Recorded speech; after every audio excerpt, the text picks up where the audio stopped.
New on Curiosity Stream. I'm James Burke. I'm going to take you on a journey through time. James Burke's visionary series returns, reimagined for our time. Now, this is all uncharted territory. The Washington Post hails Burke as one of the most intriguing minds in the Western world. The New York Times raves he careens from one great moment in history to another. Where do we want to go from here? Experience all new Connections. So what's the next connection? With monthly, annual, and bundled plans, find the one that works for you at CuriosityStream.com. Whew, man. A long time ago, in a galaxy far, far away. It's finally coming back. I mean, what with the celebration happening over there in Chicago, and a lot of great things are coming from the press, and Bob Iger had one hell of a speech, man. But the best thing that showed was that teaser trailer for Star Wars Episode 9. And we finally got an idea, after so many moments of speculation, what the title was going to be.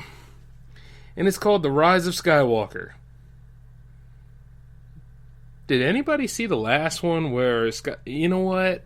Whatever. Let's get into it. Surprise episodes, ladies and gentlemen, because welcome to the J-Man Show here on J360 Radio.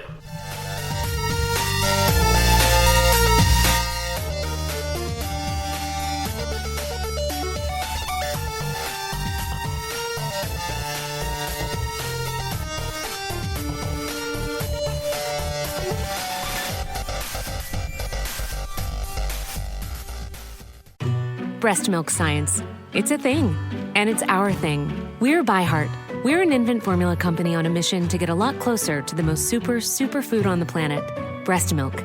Our patented protein blend has more of the important and most abundant proteins found in breast milk. We're the first and only U.S.-made formula to use organic, grass-fed whole milk, not skim. We make our formula in our own factories in Iowa, Oregon, and Pennsylvania, using a small batch manufacturing process that works to preserve the integrity of our ingredients. We ran the largest clinical trial by a new infant formula company in 25 years and clinically proved benefits like easier digestion, less gas, and softer poops versus a leading infant formula. We were the first infant formula company to earn the Clean Label Project Purity Award. And while we've put a lot into ByHeart, there's a long list of things you won't see on our ingredient list, like no corn syrup, no maltodextrin, no GMO ingredients, no soy, no palm oil. ByHeart, a better formula for formula. Learn more at byheart.com. Yeah, hey, how's it going, ladies and gentlemen?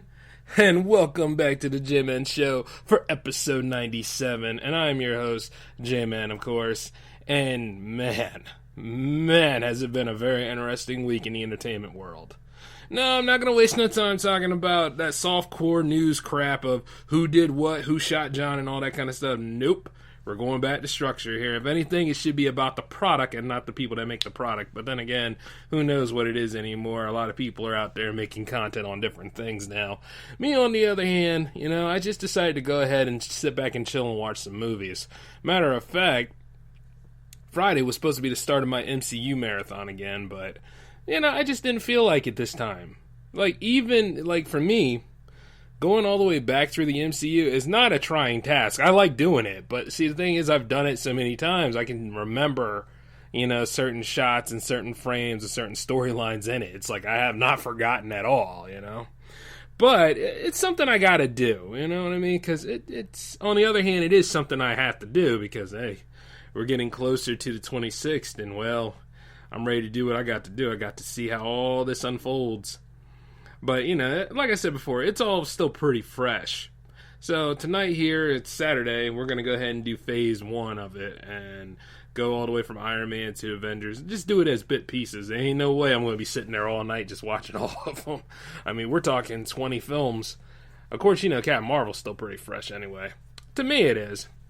Which, by the way, I found out another movie's not doing so hot. Now, this movie just recently came out.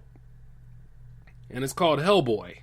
It's a reboot of, two great films made by Guillermo del Toro, Mike Mignola, and Ron Perlman. However, we never did get that third movie. So, we never did get that third movie. We weren't, as a matter of fact, we went right into Pacific Rim, didn't we? So it's like, we never did get that resolved. But, to be honest with you, I'm wondering if the script would have been too cumbersome, if there would have been probably too many subplots in it instead of a coherent plot for that movie to actually come together. I'm wondering if that's the case of it. But then again, you know, he did do The Sound of Water, so, you know, I mean, too many ideas come into play, and then you working on your own stuff, what could be your pet project here and there. I can see why we never did get that third Hellboy movie, but then again, other people can't just throw stuff up in the air, because we never did get a sequel to District 9 either. And I'm still waiting for Bomb Camp to go ahead and get that together, but I don't think we'll ever get a sequel to that. Which is basis for another episode, you know. And I kind of wish we would quit making some Alien sequels, because, like, you know, as much as I kind of like how they went back with the genesis of why the aliens exist, or how they came to be, I'm kind of happier with not knowing. Because it makes them more creepier, you know what I'm saying? And then you start coming up with different theories of why. It's the same thing with the Predators. Like, sometimes I'm better off not knowing what planet they live on. Or I'm better off, like, knowing that, you know, the comics kind of covered a couple of things. And while we realize that people like to go on tangents of books don't matter, which we'll go more in depth with because this is a space opera episode. The thing is that, you know, after a while you start seeing where the creature comes from and what the creature's all about, and then, you know, it kind of takes away a lot of the suspense, because for a while there you're like, geez, what is this thing? Why is this here? Why is it trying to attack everything that I know and love and pretty much could blast my head off at any moment? You see what I'm saying? It's kind of like, you know, you give the Joker an origin story now. You know, the Joker, instead of just being like a force of nature that counterattacks Batman every so often and pretty much is a scary jerk in clown makeup, nowadays he's just a guy that didn't really cut it in his original plan of things, so he became more chaotic because the forces around him didn't want him to be anything. You know what I'm saying? Or there's that other subplot where, you know, he was a failed comedian, and he tried to take a part as being a two-bit hood to make ends meet and fell into that vat. Like, I mean, the thing is, there's so many ins and outs of how you can make that character into something, and it's so chaotic, and the character's chaotic, it kind of works for him. But then there are times where it's like, you know, you kind of ruined the character for me a little bit, because for a long time, he ain't have no origin. You know what I mean? Nobody really knew how the Joker came to be. And I'm not trying to do this to throw dirt on the Joaquin Phoenix movie. I think that has a chance to succeed. I mean, like, at first I wasn't so on board with it because, you know, I as for usual, I don't want to go to something just based off of the character. I want to see some story. I want to see a strong plot. I want to see something play out. You know, not something that's just made just to get me hyped up for a movie that hasn't even been made yet. You know, we have a lot of movies out there that just don't even serve the point of just being that one movie that you build a franchise around. You got a lot of things where it's just, oh, this is the trial version of the movie. This is the vanilla version of the movie that, you know, hey, you come back in 2 years, the real movie's coming out. And it's like, no. That's not part of the deal. That's why you got a lot of people out here who are pretty much skeptical against movies and will make content to go ahead and bash movies all the time because you're not trying hard enough. But, you see, in a way, that kind of backfired for a lot of people who love the Star Wars films because, see, when Star Wars Episode 7 came out, everybody was all cheerful and happy about it because, hey, guess what? This is a new take, right? This is different directors. George Lucas is, you know, at arm's length from this. This is where Disney has their moment to shine. Maybe they can do something different and unique. Something to actually carry the series over with. But then you watch Episode 7, and then you realize Episode 7 is a rehash of A New Hope and Empire Strikes Back and Return of the Jedi all rolled into one. And then you're like, I knew there was a movie here, but at the same time, nostalgia just went ahead and force-fed me, and I like seeing everything that I see because it's familiar to me, and at the same time, Rey is a woman, a strong female lead who can do any and everything and needs no man.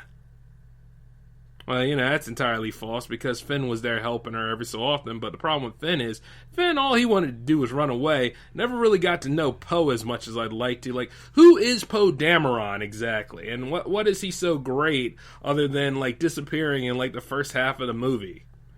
Like, well, when I look at Star Wars Episode 7, I think that all the time. I'm like, okay, so what's the mission? Where did the First Order come from? Like, what brought it about? Who's Snoke, for instance? And who is this angsty kid that keeps shifting from light side to dark side and then pretty much has this internal conflict? What does he need exactly? Does he need Rey to be like his anchor point? Is that the whole point of Kylo Ren's story? Because as far as I'm concerned, he just reminds me of a bunch of kids I went to school with when I was 13. And those jerks were annoying. They weren't necessarily evil, but they were annoying. And needless to say, I had swelled up knuckles after throwing them around a bunch of times and beating the crap out of them. But look, that's a different story. The thing is that when you saw Episode 7, you were thinking you were getting something different, but you got more of the same, just with different people. And the problem with that kind of scenario is it's like, unless you're aware of it, oh yeah, you thought it was okay. But you see, at the same time, though, that's kind of lazy. You know what I'm saying? Especially for J.J. Abrams. Like, there are times where his work, can get pretty... Like, Super 8 was kind of...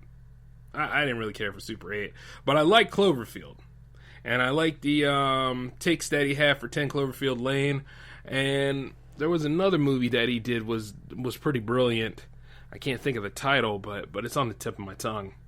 I'll probably get back to it like later in an episode or in another episode. But, for a good director like him... And, I mean, you can look at the Star Wars movies and say, well, they were kind of like... Well, no. You can look at the Star Trek movies and say, well, they were kind of like Star Wars movies. I guess. I mean, there was more conflict. There was more battling. There wasn't the actual Trek. That didn't come until the third movie. And, sadly, we're not getting the fourth movie that we need because of reasons. But, like I said, I like his take with the Star Trek films. I thought it was okay because it was different. You know what I mean? It was...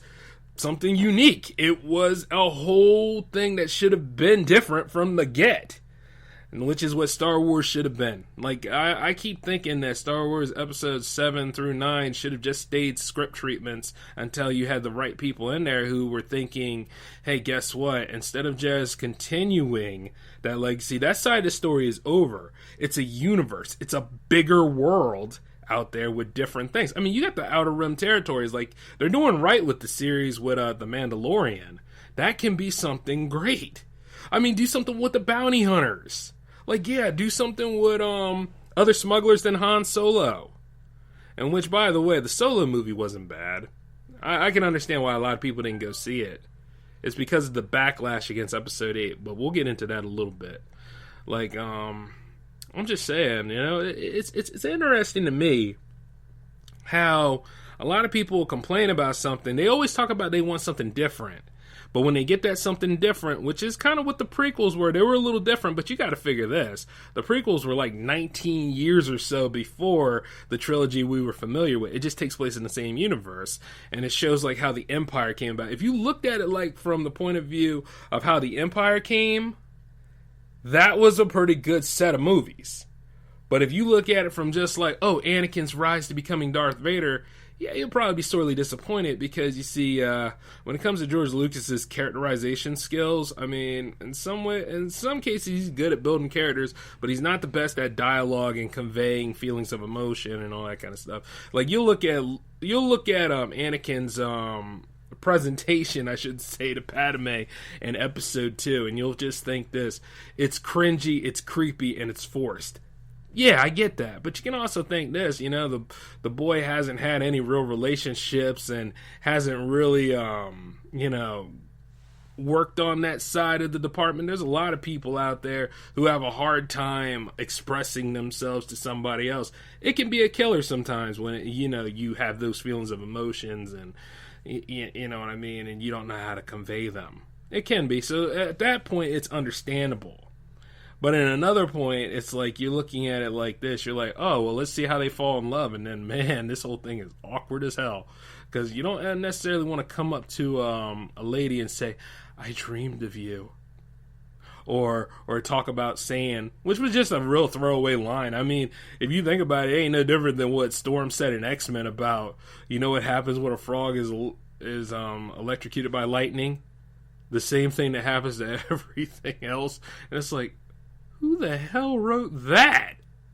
But then you start to think this. It's like, it's one of them throwaway lines in the script that you really shouldn't go in depth with, but you probably will because it sounded so stupid in the delivery. But you see, going back into the universe that we're talking about today, I mean, like, I never thought the prequels were that bad. You know what I'm saying? I'm not going to put them on a pedestal and say they're the greatest movies ever, unlike certain people out there, you know. I mean, I'm not going to mention any names, but you know them if you heard what they said, because, like, I listen to other people's content, too. And, I mean, like, they have a strong argument in what they do. I don't entirely agree with them. But, you know, like I said, the prequels were not that bad. They were movies just like any other movies, and they were trying to convey a story that blossomed into something incredible. For a while there, we had just 3 movies. Then later on, we got 6 movies. And now we are about to get 9 movies. And even then, you got to look at the prequels. You got to give them some sort of redeeming qualities, because at least then there was a patch up there. And then, like, you still, even with episode 3, which was a very good turning point, you still had a lot of room there so that you can make extra stories, which is where you look at the anthology movies that they were making. Like, I never had a problem with Rogue One. I thought Rogue One was great because it told you about the realities of the war that they're facing, and it dealt with different people. And not to mention the Death Star plans, and like when they said in episode 4 that, no, they never said but I thought that would be funny if I put that in there. But they said a lot of people died to get these Death Star plans, and they were right. And that's why I liked it so much, because those people had to die. And that's the way it needed to be. And then you got to get to know some other characters that take place in this universe here. You didn't worry about Luke Skywalker. You didn't worry about Princess Leia, though she appeared at the end. You didn't worry about any of these other characters yet. And that's fine. You can make movies to do that. Don't be mad at the creators for trying to make something in this franchise here. That's why I always commend, you know, I always commend the actors, the production crew, everybody involved in a franchise that is established out here, because you will always have fans. You will always have fans who do not appreciate what you do. They'll always just talk down at you and yell at you based off of something that you wanted to change, because you didn't want to stick to structure. You wanted to have your ability to create while being mindful of what is established. And then you realize this, when you have like a whole universe here, you can go ahead and make changes to this stuff by creating something that takes place in that universe if possible. And you see, the Star Wars franchise is no exception to this, because for a long time there, people didn't know how to gap this stuff. They, like, for a long time, it was like, was Shadows of the Empire really canon? Or is it not canon anymore? And then you realize that The Force Unleashed, was that supposed to be canon? Did it stay as canon? Probably not. And right now, it isn't. Which was weird, because, see, the thing is, the first game should have just been about how the Rebel Alliance was coming together, how they got their emblem. Because it was Galen Merrick's family crest. And as the secret apprentice to Darth Vader, who stood his ground and pretty much rebelled against them in the end, and he had the potential to become one of the most powerful Force users ever, and he did, it worked out. You see what I'm saying? It was an okay story. Like, I didn't really care for the gameplay too much, but I'll tell you, the graphic novel that came out, phenomenal. I mean, it should have been be perfectly honest, it should have been a CGI movie. It's not like he didn't have the money to do it, but you see, now that Disney has control over it, things have changed. So you figure that this whole franchise has been transforming left and right anyway, based off of different production heads, Kathleen Kennedy say so, Bob Iger's approval. I mean, you know, it's one of the many different things. And then it gets to the point where some people are like, I miss George Lucas, and it's like, Jesus Christ, man. I'm always busy. I gotta turn that sound off. But it's like this. It's like, you know, you got it to the point where people are always saying, I miss George Lucas. And it's like, no. You can't play that game. You gotta zip your lip. Because as you say that, You had him here, and you didn't appreciate him then. And now that he's gone, you're going to have to leave it at that. That's just the way it goes. And since we have whoever we have come in, you see we had J.J. Abrams for 7. We had Rian Johnson for 8. And Rian Johnson is a polarizing figure. Like, I remember when I reviewed 8 on here.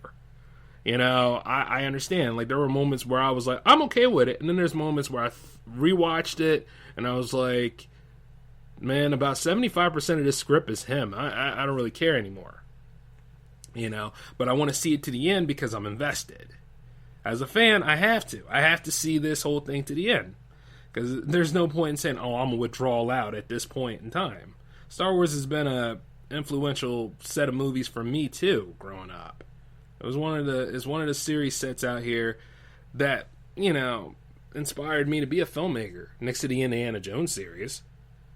So it's just one of them kind of things. It's like, you know, you don't want to part ways with something because you get like a bad installment. There's been bad Star Wars books that have been written too. But I mean, at the end of the day, you just can't hold it against them. Maybe they just didn't know how to convey the characters, and maybe they just wanted too much creative control and they didn't know how to go about it, or they just didn't understand the mythos like anybody else does. So, you know, you got to give some people benefit of the doubt. But that's not to say that they don't try again and they get better. I mean, I'm sure there are some comics out there that got people saying, what the hell is this? I don't like this. But you still need to see what happens in the end, right? Don't you?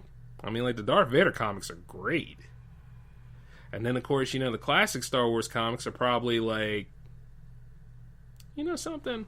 I need to go ahead and put that in my Amazon shopping cart, because I'm going to go ahead and look at those. I mean, they probably don't hold a candle to the films, but I mean, at the end of the day, it's awesome. And you see, like, when I look at the anthology films, so basically they're going to slow down on the anthology films because Solo didn't sell well because people didn't go see it. You see what I'm saying? However, when I saw it, I liked it. Though at the same time, like I said before about certain origins that are best left alone, I really didn't need to know why Han and Chewie got the ship. You know what I'm saying? I really didn't want to know that. But it is what it is. And because that didn't sell well, they said they're not going to go for as many anthology films and stuff anymore. They're going to go to smaller scale, which isn't bad because some of the series that they make are pretty good. Even Rebels, to a point, Rebels got better. It started off rough, but it got better. So, looking at it, I would say for in terms of movies, because of the backlash, I'm not going to get that Rogue Squadron movie, am I? You know what I'm saying? Rogue Squadron, a Star Wars story. I think I would have liked seeing how Wedge and company carried on when Luke was busy, you know, trying to save the world. Yeah, you know, like, I don't get it. But you see what gets me, though, and this is what the real crux of our whole adventure today is like as soon as the Rise of Skywalker's teaser trailer came out, everybody's in love with Star Wars again. Everybody's all happy, excited, and cheering up and stuff. And as soon as they saw that blue logo of Star Wars, they're like, oh my god, this is okay. They don't realize that this is the retcon movie, and this is the same way they've been acting when The Last Jedi came out. Oh, come on, folks. Before you get mad at me, hear me out, right? You see, when The Last Jedi's teaser was announced and it came out and you saw that red logo for the first time, you were all hyped like me. You were all excited to see exactly what goes on because that red logo is supposed to interpret it darkness, like anything could happen at this point. And you were waiting to see if you were going to get some sort of, fulfillment that you didn't get in Episode 7. That's what you were all excited about. And you see, a lot of people were like, oh man, I can't wait. December's going to be lit this year. December's going to be lit this year. And then when Episode 8 came out and we all actually looked at it, what happened, right? We were all up in arms. We all fought everybody. We all fought each other. You know what I'm saying? If anything, we all might as well have been Sith that day. I mean it. I mean, it's the same thing that happens all the time because as soon as Episode 9 gets on deck and we all go see it, are we going to be polarized or are we going to carry ourselves as true fans and be like, you know what? The sequel trilogy wasn't the best, but at the same time, we got what we wanted, right? You know what I'm saying? Because I'll give a movie a benefit of the doubt, but when I argue with fandom that infects a fan base, oh yeah, I'm going to hold you to the letter every time. It's the same thing about what I do with the DC universe. It's the same thing I do about with the Marvel universe. It's going to be like that. And then you'll probably be like, well, J-Man, I thought you were on my side. First off, J-Man's on his side. Secondly, if he gets really, really crazy to a point, then I'll pick whatever side needs to be. But it's got to be something that's credible. I mean, I can't just go ahead and blindly follow everybody on one subject based off of a tangent that pretty much was poorly defined or had no grounding to it. You see what I'm saying? As soon as I hear you say, well, it should have been like, then I know it's an opinion. You see what I'm saying? Like, at the same time, I'll ask questions and I'll go ahead and I'll try to be, more informative about this sort of thing before I jump into it. It's like the same thing about Hellboy. I mean, because Rotten Tomatoes will put up there that it's a 9% rotten and all these other things. First off, you got to think this. How many people actually consider Rotten Tomatoes to be a credible source now ever since the Captain Marvel debacle? And how many times do you consider like any of these other things that aren't part of the Rotten Tomato family, which is part of the Fandango family, credible sources too? I mean, see, like I said before, independent thought. You should go and see this movie because you want to go see this movie. If you were hyped for Hellboy like I was, and you were interested to see the different take, you probably wouldn't care as much about the review. But since you see like Rotten Tomato popping up on there with their 9%, and it's like, gee, are you guys just being petty now because that is a demonic anti-hero at best? Well, he's technically a superhero, but it is what it is. But you see, are you going after this because that is a character that people know and people like? I mean, because I can only imagine what they'll do when that Spawn reboot comes out. Which, by the way, I really need to redeem that movie. But you see, even though you disagree with me on this, and I mean, space operas as a genre is always great. Like last night, instead of watching the Marvel movies, I went ahead and I watched a couple of space operas and hung out with the family for a while. So I was watching two great films. One was called just regular Endgame, and that was made by Troma Films. And it wasn't entirely space, but it was futuristic. And, I mean, like, you can tell, when you watch a Troma movie, you know a Troma movie. And, see, that Troma movie was classy and trashy in its own right, and thank God to Lloyd Kaufman for making such a brilliant B-movie. I mean, anything made by that or Full Moon, I try not to redeem those films because those films are not trying to be serious, you know what I'm saying? They're trying to be popcorn entertainment, and that's the point of those movies. So they're not on the redemption criteria. You see what I'm saying? They could be so bad, it's hilarious, It's just like that's different. However, the one that I really, really liked was called Battle Beyond the Stars, which pretty much took Akira Kurosawa's Seven Samurai and put it in space. Kind of like how the Magnificent Seven took that same story and put it out there in the Wild West. This one put it in space, and it did a fantastic job. Like, I mean, you had John Saxon from Enter the Dragon as the main villain. And then you had, all these other B-list actors on here. Well, not really. Robert Vaughn's not a B-list actor, but still. They're all playing the role of the Magnificent Seven, and they did a fantastic job with it. It came out in the 80s. Remember when Star Wars came out in the 70s? People were trying so hard to get on that formula and to be a part of that ride. You had Star Crush, you had Star Crash, and you had The Last Starfighter, which The Last Starfighter held its own. That is one of the highly regarded movies here in J360, believe it or not. And then you have, there's so many Star Wars-based space opera films out there that are B-movie related. Some of them were given a shot and they didn't do so well. Then you saw, Spaceballs come out, and that was, the parody of the whole genre. Like I said, these movies are allowed to be made into something great, and people are allowed their own take on it. It's just that Star Wars ran with it and was famous for it, And believe it or not, Star Wars owes the tip of its hat to pretty much Flash Gordon and Buck Rogers. Which, by the way, we're not getting a new Buck Rogers movie anytime soon because nobody knows who owns that IP. But you see, when it comes to Flash Gordon, however, if you look back, you'll see that all that stuff actually comes together.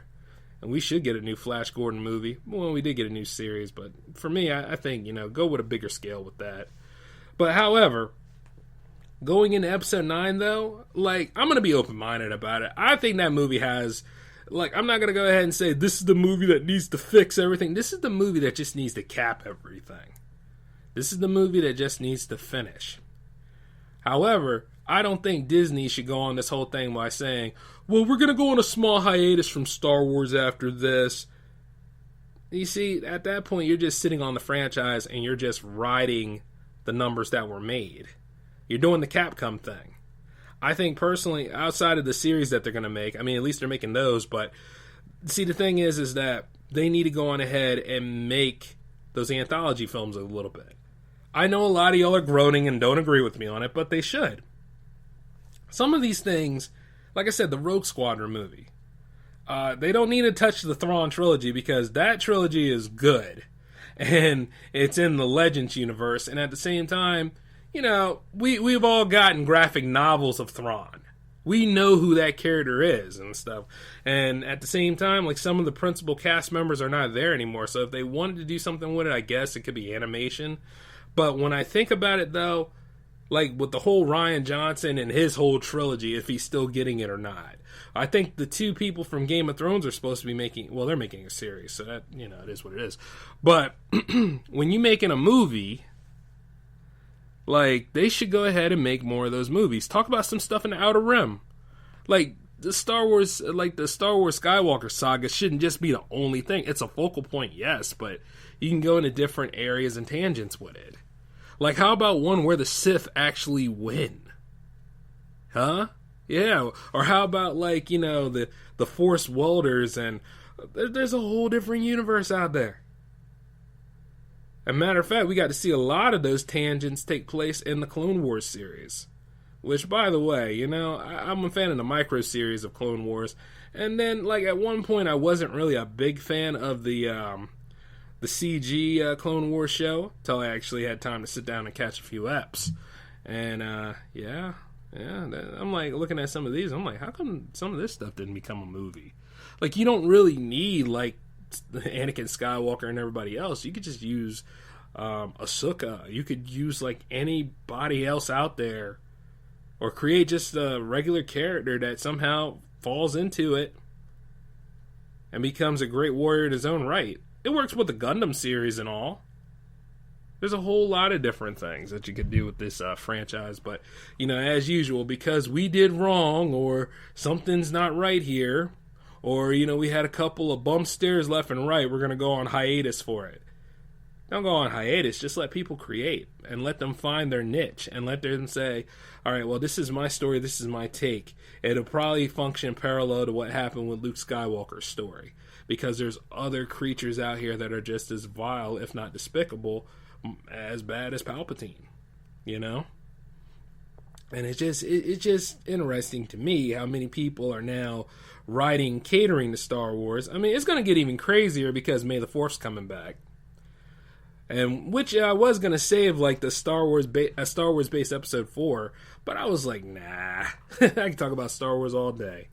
And I figured, hey, why not use 97 to talk about it? But, however, the future of this show depends entirely on my discretion and you guys' help. Now, you know, when we got an email system going here, J360productions@outlook.com, and we have a hotline for all J360 shows, which is 240-903-1634. This is where you guys come in with that. If you guys send messages or leave voicemails or call in when I start doing the show live, which I'm doing the show live now, but I don't have the hookup yet, then if some of what you're saying makes sense, or it's funny, or if it's enjoyable and it's contributing to what's going on, I'll happily play it on live for you. And another thing is because film redemptions are coming back on the show, which, you know, usually it's like, say, like, if a show doesn't do so well and its theatrical run, and, you know, if you have your counter argument, or you have your whole thing, or if you have a question about it, send it to me, and I'll watch the film and I'll redeem it, and I'll talk about, like, where it didn't work and where it can function as a better film, or what my take on it would be. And you see, film redemptions are fun because it gets you and me talking, and on that level, and we're all interconnected in some way. So if you don't know what to talk with me about, that's something that you can help me out with. Film redemptions are going to be fun for a connection between you and me out there, J360 Legion. So that's just one of the things we'll do. And that can actually function for not only the J-Man Show, but it can also function for J360 Radio Live, which I'll be working with other people in the J360 team. So, if you have a film out there that you pretty much seen and it didn't work out as much and you want to talk to somebody about it, talk to me about it. Or if anything else, I'll go ahead and look at Hellboy here. Good Lord, these ratings are not good. If anything, the user ratings are a lot better than the mass appeal ratings. But I'll probably redeem this film. I know when the Spawn reboot comes out, I'm gonna go ahead and take a look at the Spawn 97, and you see a lot of people, they are polarized on that too. But you see, or they'll talk about how dated the graphics are. Once again, that's not a good argument because that is the early 90s. You see, but I'll go ahead and I'll redeem the movie based off of what worked for it, and I'll talk about what didn't work for it. So that's kind of my way of giving back to the filmmaking community a little bit and opening it up for all of y'all out there. Because there is no such thing as a real horrendous bad movie at best. There's just a movie that just didn't work and it wasn't executed well. So you got to figure this. And sometimes when something's good or bad, depends on our opinion. And you got to check your opinion. But that's all I have for you today on episode 97. That's right, folks, just 2 more away from the big 100. Oh, which, by the way, if you'd like to, go ahead and give a nice comment or a rating. I'm on Podchaser now, so you just look up J360 Radio. That's pretty much me and everybody else. And, give a rating to a lot of our shows. And not to mention that, oh, God, I had something else to say, but it probably wasn't important at all. Probably just another nameless plug. Actually, yeah, it was. But yeah, like if anything, if you want to give me a shout out for making it to episode 100, you go ahead and call up the hotline, drop as many different voicemails as you want to. I mean, the only way I can improve and get better is if I hear some of your feedback, and I'm still gonna keep making this show for as long as I can keep making this show. So we're not stopping at 100. You see what I'm saying? So. Other than that, though, this is the J-Man signing off, and I will catch you all next week for episode 98, and we will pick up from it, and we will get where we need to be. All right? This is the J-Man signing off. Peace.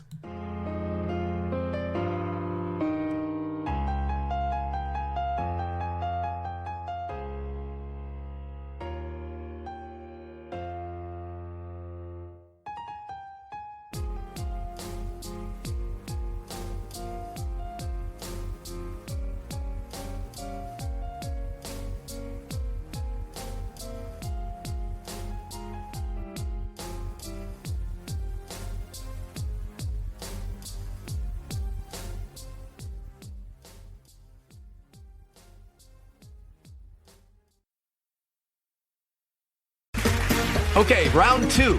Name something that's not boring. A laundry? Ooh, a book club.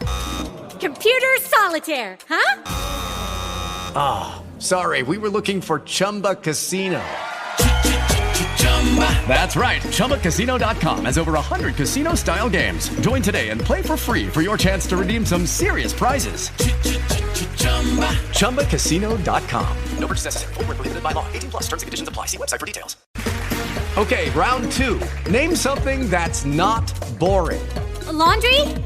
Ooh, a book club. Computer solitaire, huh? Ah, sorry, we were looking for Chumba Casino. That's right, ChumbaCasino.com has over 100 casino-style games. Join today and play for free for your chance to redeem some serious prizes. ChumbaCasino.com. No purchase necessary. Void where prohibited by law. 18+ terms and conditions apply. See website for details.